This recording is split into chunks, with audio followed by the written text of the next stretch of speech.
हमें कितना बुरा लगता है जब किसी चीज़ को हम दिल से हासिल करना चाहते हैं और हम उसे हासिल नहीं कर पाते।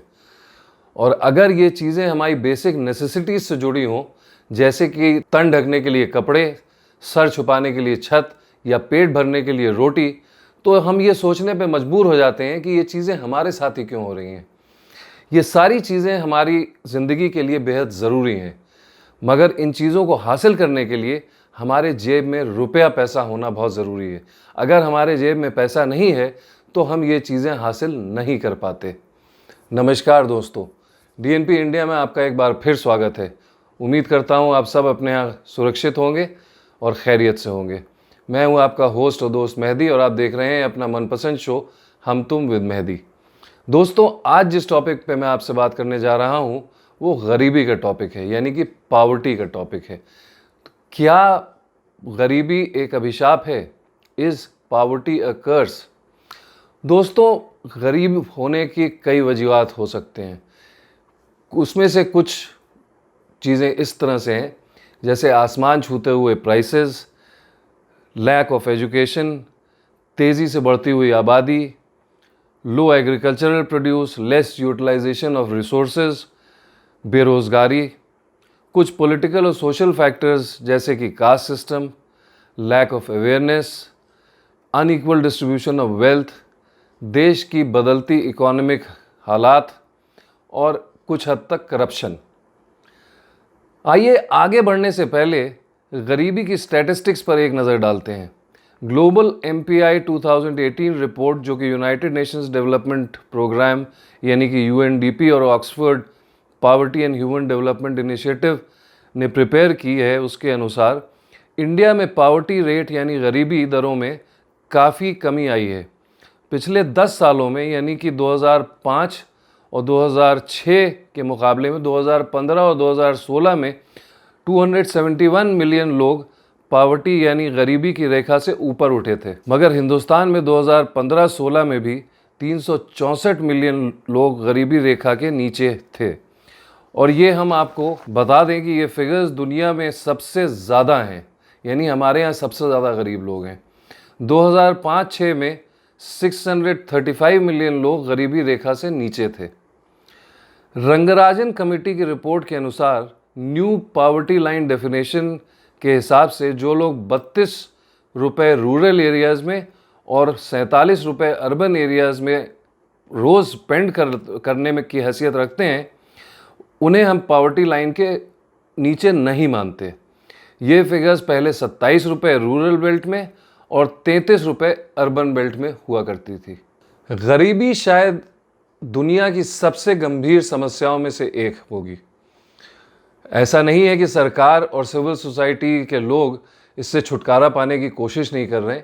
बहुत कुछ काम इसके ऊपर ना सिर्फ हिंदुस्तान में बल्कि पूरे दुनिया में किया जा रहा है, मगर फिर भी इस समस्या से अभी पूरी तरह से छुटकारा नहीं पाया जा सका है। एक गरीब इंसान सोशली और इकोनॉमिकली हर तरह से मार खाता है। उसके पास ना रहने को घर होता है, ना खाने को खाना होता है और ना उसके पास तरीके से तन ढकने को कपड़े होते हैं। एक तरह से ये अभिशाप ही तो है कि गरीब जो कुछ भी करना चाहता है वो कर नहीं पाता, क्योंकि उसके पास पैसे ही नहीं होते कि वो अपनी ख्वाहिशात को पूरा करे। ख्वाहिशात तो छोड़ दीजिए, उसके पास बेसिक नेसेसिटीज़ को पूरा करने के लिए भी पैसे नहीं होते। अभी भी सरकार को दुनिया में बाकी देशों में काफ़ी कुछ होना बाकी है, तभी हम गरीबी से छुटकारा पा पाएंगे। चलिए अब मैं आपको ये बताता हूँ कि भारत सरकार ने गरीबी से निपटने के लिए क्या क्या कदम उठाए हैं।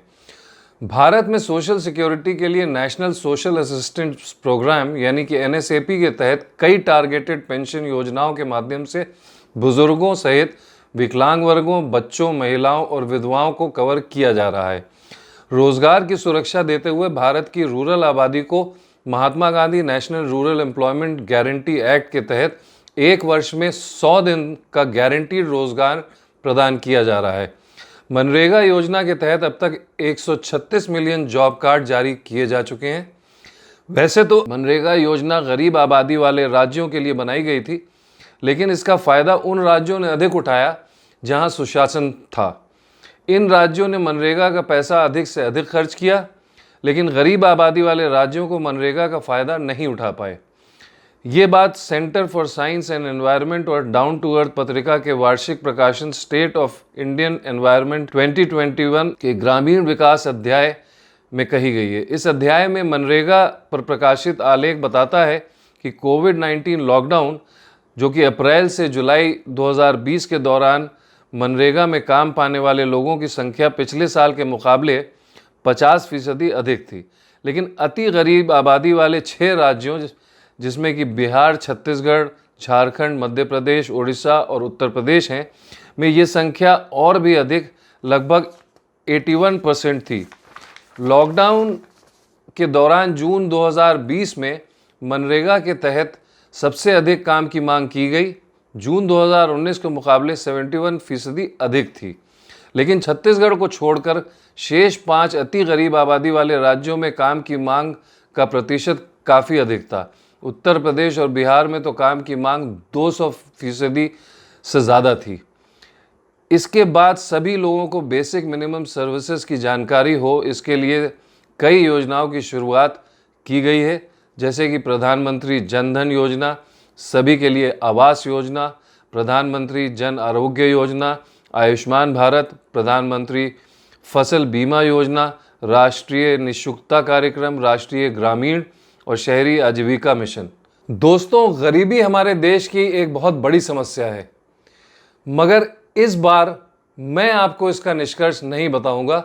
मैं ये चाहता हूं कि इस बार आप हमें कमेंट बॉक्स में लिख के ये बताएं कि हम गरीबी अपने देश में कैसे ख़त्म कर सकते हैं। ये जो दीमक है गरीबी की, इसको हम कैसे मिटा सकते हैं। हमें आपके कमेंट का इंतज़ार रहेगा।